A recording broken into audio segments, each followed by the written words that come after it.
The Xbox Series X and PlayStation 5 wars heating up very quickly, with each company firing shots at each other, and honestly, I'm all here for it. And the Nintendo Switch sales record has been absolutely demolished with Monster Hunter Rise, and this is a way bigger deal than you think it is. What's going on, guys? I'm RGT85. If this is your first time on the channel, welcome. Be sure to hit that subscribe button and be sure to like the video. But without any further ado, we got Sony to talk about, we got Xbox to talk about, we got Nintendo to talk about. So let's talk about what's going on in the world of video games.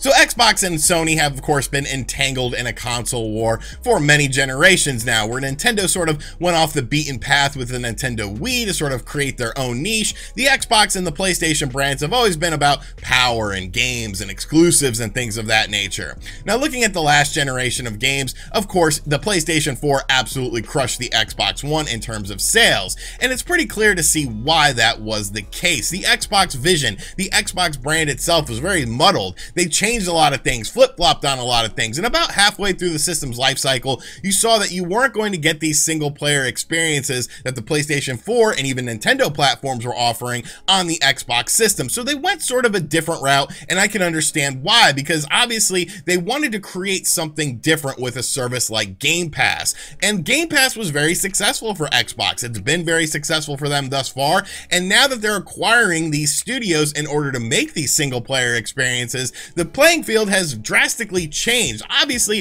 the PlayStation 5 is the system that has a lot of hype around it, but when you really look at it from a consumer standpoint, it is a better value, I feel, right now to pick up an Xbox Series X over a PlayStation 5, especially with the future of both of these systems. Now, like I said, Game Pass has become a very important part of Xbox's ecosystem, and the fact that MLB The Show 21 was announced to be coming to Game Pass on day one, a game that is a Sony developed game, is obviously a very big deal, because if you want to buy this game on your PlayStation 5, it's $70, or you can get it on Game Pass for your monthly subscription fee. So this to me was definitely a very big deal, and a lot of people sort of downplayed it, and they're like, oh, it's just a baseball game, who cares? But if you look at PlayStation 4's best-selling exclusives, MLB The Show was always on that list, so it is a big game for Microsoft to get this game. Of course, you do have the fact that Outriders was available on day one as well on Game Pass, whereas you would have to buy it on your PlayStation 5 system.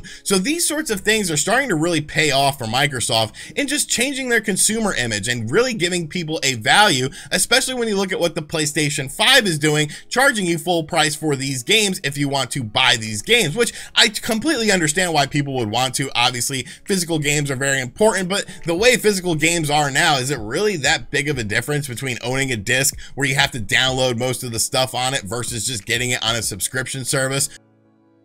But Sony now seems to be realizing what is happening with this situation, and they've actually announced some brand new games that are coming to PlayStation Now tomorrow on April 6th, and one of them is pretty much a big deal, I feel. So Sony has announced that starting on April 6th, you'll be able to play Marvel's Avengers, Borderlands 3, and The Long Dark. So obviously The Long Dark was sort of a smaller game, but Borderlands 3, which has PlayStation 5 enhancement features, and Marvel's Avengers, which also has PlayStation 5 enhancement features, will be available on PlayStation Now. So it looks like maybe Sony is trying to counteract this a little bit. Now, I don't think that putting Avengers on there, which has been on sale for so many times now and obviously has sort of a negative stigma about it, is comparable to something like Outriders or MLB The Show, but it is a step in the right direction. And of course, eventually Avengers will have Spider-Man in the game that will be exclusive to Sony platforms. I just think this whole situation is very interesting though, because Microsoft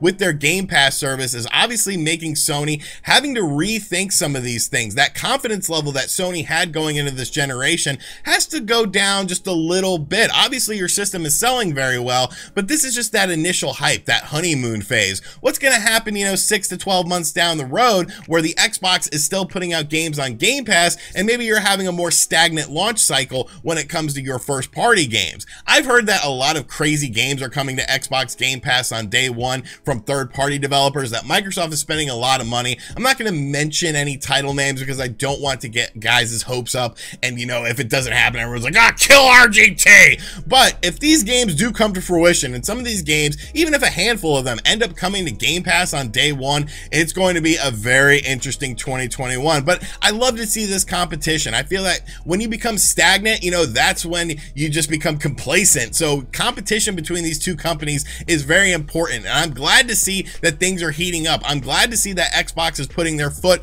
on the pedal and trying to go deep into Game Pass, because it's obvious that's what people are buying the Xbox for all of this value. And I'm glad to see Sony counteracting this as well. But is Nintendo going to counteract it? That will be the very interesting thing to see what ends up happening with this situation. And finally, Monster Hunter Rise is a game that I love it. It's my game of the year thus far. Obviously, it's early in the year, but this is my game of the year thus far. And the Monster Hunter series is always something that I've enjoyed, but I've never really been sucked into it. It was always a game that I would play, like maybe for an hour or two, I'd put it down and then come back to it the next day. But I have put over 50 hours into Monster Hunter Rise so far, and I absolutely love this game. It looks great. It plays great. I love the whole new traversal system, and I think that really makes this game click with me more so than the other Monster Hunter games, because it would take you forever to get across the map, and now it's just so nice and snappy, and everything is just very intuitive when it comes to your movement system because of things like the wire bugs and of course the Palamute. But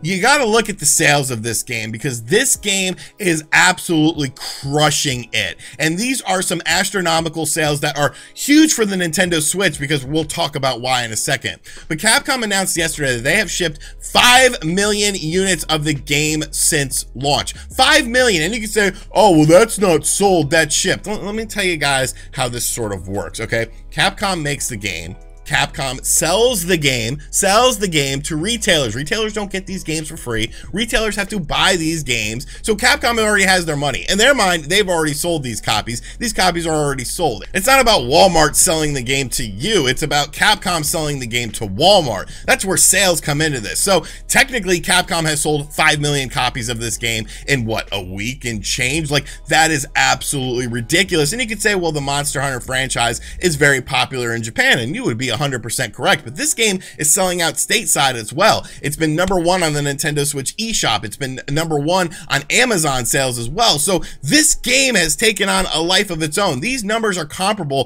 to what we saw from Monster Hunter World, which was the best-selling Monster Hunter game, and that was on 2 systems. That was on the PlayStation 4 and the Xbox One. So to see this game doing tremendous sales, Nintendo first-party like sales, is a huge deal for a couple different reasons, honestly. This is already the best-selling third-party Nintendo Switch game to date by far. The only game that sort of, I guess, could maybe come close would be something like Mario and Rabbids, which at last announcement had sold over 2 million copies. Of course, that game's been on sale for quite a while as well, so that game probably has more than that, I would assume, probably closer to 3 million, but this has already crushed it in terms of sales. And that's a big deal, because there's that stigma that unfortunately is somewhat true, I feel, that third-party games can't sell on Nintendo platforms, or they have to be something, you know, kiddie. Like, remember Carnival games on the Nintendo Wii? That was like one of the best-selling Wii games for a third-party company. Actual more hardcore gaming experiences never really got those same sort of sales on Nintendo platforms. So right there, that's a big win, because now companies are going to look at the Nintendo Switch and be like, well, damn, you know, you could sell your third-party games on this system. Look at this third-party exclusive absolutely crushing it in terms of sales figures. So that is a huge deal. But I think the bigger deal is Capcom is back, and more importantly, the RE engine on the Nintendo Switch, because the RE engine is, of course, one of the best engines. I'll put it in a top 3 engine for games right now. Think of all the amazing games that have come out on the RE engine. Resident Evil 2, Resident Evil 3, Resident Evil 7, Devil May Cry 5. Like, the RE engine absolutely kicks ass. There's no question about it. So now that the RE engine is on the Nintendo Switch, and let's be realistic, whatever it costs to port this engine over to the Nintendo Switch has been paid back times a million by now with these sales of 5 million for Monster Hunter Rise.